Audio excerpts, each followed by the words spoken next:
This is the Xanadu experience. Wherever you are upon the planet, every Jamaicans that are living overseas through the entire diaspora, look at these mangoes.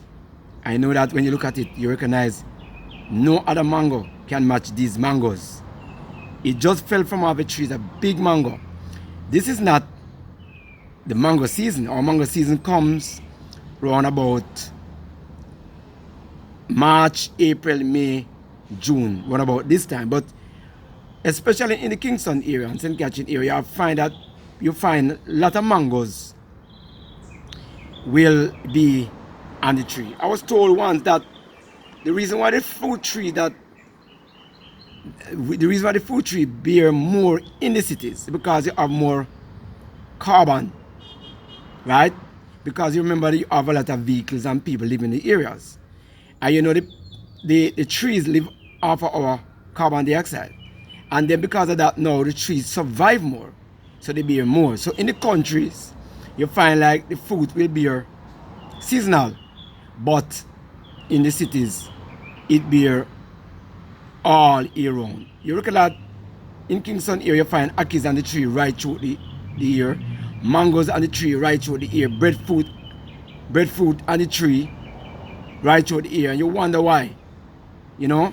But it's said because they have more carbon.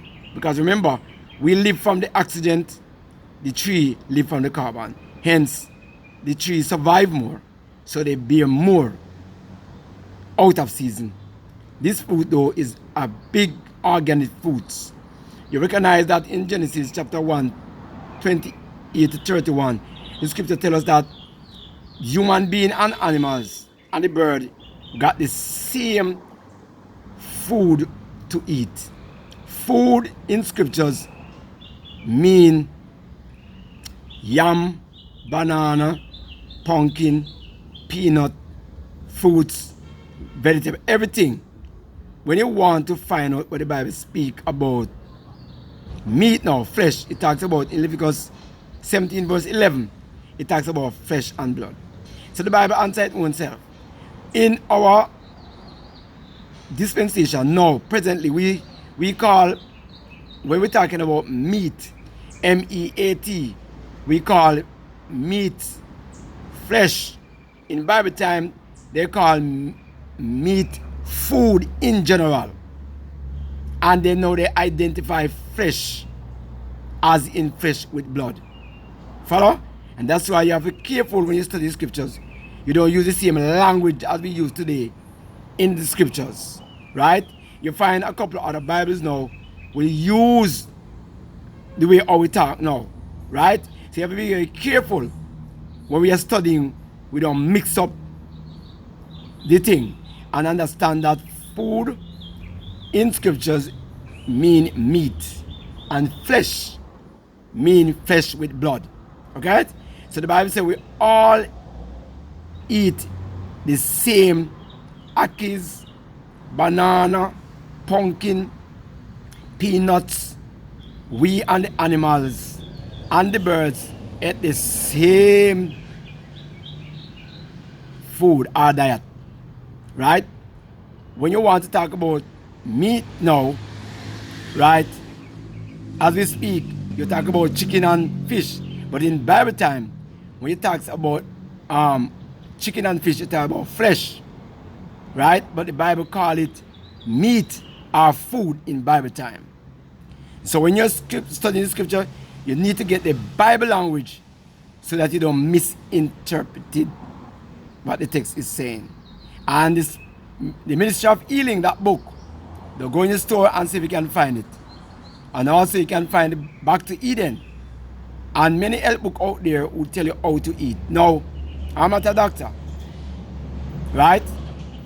But you can do your own research. But fruits and vegetables are very healthy because they come in exactly from Christ. Now this said we have about 2,000 different kind of fruit in the world. And in your neck of the wood, you might only have a couple, maybe 50 different kinds of fruit. But when you go generally over the world, right, you're going to find a lot of fruit. fruits rather. So eat the fruits, but don't eat too much.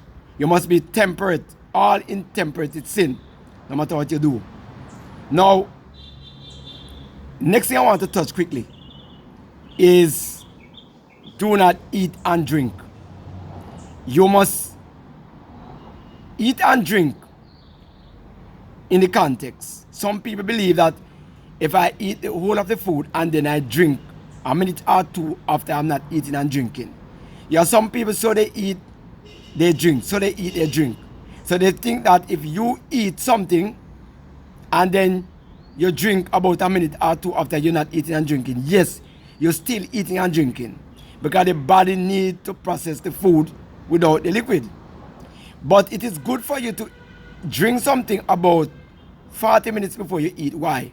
Because the food needs something to make it go down. But that must come naturally. You shouldn't be sipping the water and eating the food at the same time.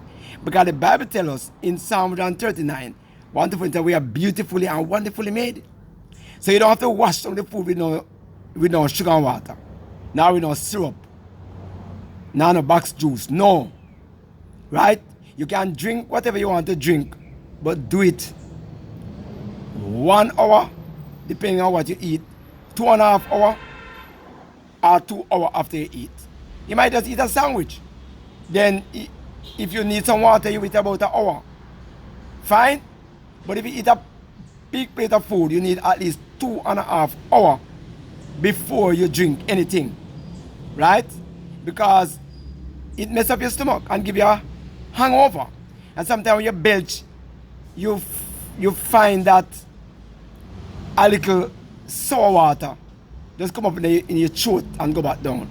Now the food get rancid on your food and it become acidic.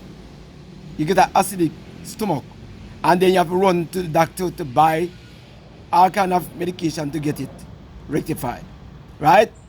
And you have the grease along with the pepper, along with the water. It make a mess on your stomach. So you need to wait for you have to be disciplined. You have to be disciplined.